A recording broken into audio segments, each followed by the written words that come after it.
وزیر اعلیٰ سندھ کے مشیر برائے کھیل عادل صدیقی نے کہا ہے کہ حیدرآباد اور لطیف آباد کو عرصہ دراز سے نظر انداز کیا جا رہا ہے۔ وزیر اعلیٰ کے معاون خصوصی برائے کھیل سندھ عادل صدیقی نے کہا ہے کہ حیدرآباد شہر اور لطیف آباد کو عرصہ دراز سے نظر انداز کیا جا رہا ہے۔ خدمت خلق فاؤنڈیشن اسپتال کے دورے کے موقع پر انہوں نے باتیں کرتے ہوئے کہا کہ حیدرآباد کی تعمیر و ترقی میں ہم سب کو مل کر کردار ادا کرنا ہوگا۔ میں حکومت سے مطالبہ کرتا ہوں کہ حیدرآباد شہر اور لطیف آباد کے لیے 20 ارب روپے کے پیکج کا اعلان کیا جائے اور ADP کے بجٹ میں حیدرآباد کے ترقیاتی کاموں کے لیے بھی 2.5 ارب روپے مختص کیے جائے۔ عادل صدیقی نے کہا کہ حیدرآباد کے شہریوں کا ایک دیرینہ مطالبہ گورنمنٹ یونیورسٹی کا بھی ہے، جس کے لیے ہم بھرپور کوششیں کر رہے ہیں، لیکن گورنمنٹ یونیورسٹی ہم حیدرآباد میں جلد نذیر حسین یونیورسٹی کی ایک شاخ کا افتتاح کریں گے تاکہ حیدرآباد کی عوام کو بلا امتیاز تعلیم کی بھی معیاری سہولتیں میسر آ سکیں۔ رکن رابطہ کمیٹی نے کہا کہ جلد ہی ہم KKF اسپتال حیدرآباد میں ہیپیٹائٹس سینٹر، ذیابیطس سینٹر، CCU سینٹر اور بلڈ بینک کا بھی افتتاح کریں گے تاکہ عوام کو بلا تفریق علاج معالجے کی معیاری سہولیات بھی میسر ہو سکے۔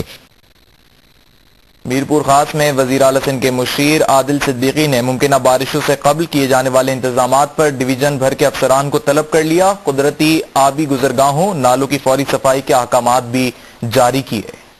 میرپور خاص ڈویژن میں 2011 کے دوران طوفانی بارشوں سے ہونے والی تباہی کے بعد اب ہونے والی بارشوں سے قبل ڈویژن بھر میں کیے جانے والے اقدامات پر وزیر اعلیٰ کے مشیر عادل صدیقی نے میرپور خاص میں ایک اعلیٰ سطحی اجلاس کی صدارت کی۔ اجلاس میں کمشنر، DIG، ڈویژن بھر کے تمام ڈپٹی کمشنر، SSPs،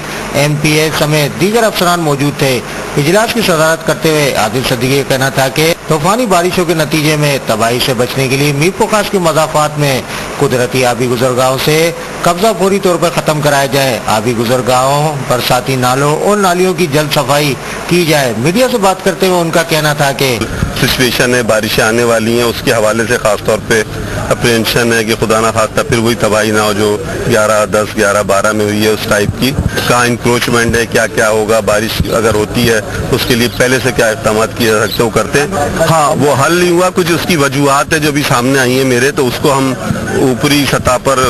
گورنر صاحب اور CM صاحب کے ساتھ بیٹھ کے میں اس پہ کوشش کروں گا کہ کسی طرح اس مسئلے کو حل کرا جائے، کیونکہ اس سے کافی تباہی کی امید ہے۔ MQM کے رکن قومی اسمبلی عبدالرشید گوڈیل کی، جنہوں نے کہا ہے کہ عوام کو بنیادی سہولیات فراہم کرنا ہمارا اولین فرض ہے۔ بلدیہ شرقی میں 3 کروڑ 99 لاکھ روپے کی لاگت سے تعمیر ہونے والی غازی صلاح الدین روڈ کے افتتاح کے موقع پر انہوں نے کہا کہ سڑک کی تعمیر کے بعد ٹریفک کی روانی میں بہتری کے ساتھ ساتھ پیدل چلنے والوں کو بھی سہولیات میسر ہوں گی، جبکہ روڈ کی بہتری کے حوالے سے عملے اور افسران کو ہدایت دیتے ہوئے ان کا کہنا تھا کہ سڑکوں کی استرکاری، footpath, green belts, lights اور دیگر انتظامات کو بہتر بنانے کے لیے لائے عمل تیار کیے جائیں تاکہ عوام کے بنیادی مسائل حل ہو سکیں۔ اس موقع پر رکن سندھ اسمبلی عدنان احمد نے کہا کہ عوام کو بہترین انفراسٹرکچر کی سہولیات فراہم کرنے میں مصروف ہیں۔ انہوں نے کہا کہ فنڈز کی عدم ادائیگی کی وجہ سے ترقیاتی پروجیکٹس تعطل کا شکار ہیں، جس کی وجہ سے عوام بنیادی سہولیات سے محروم ہیں۔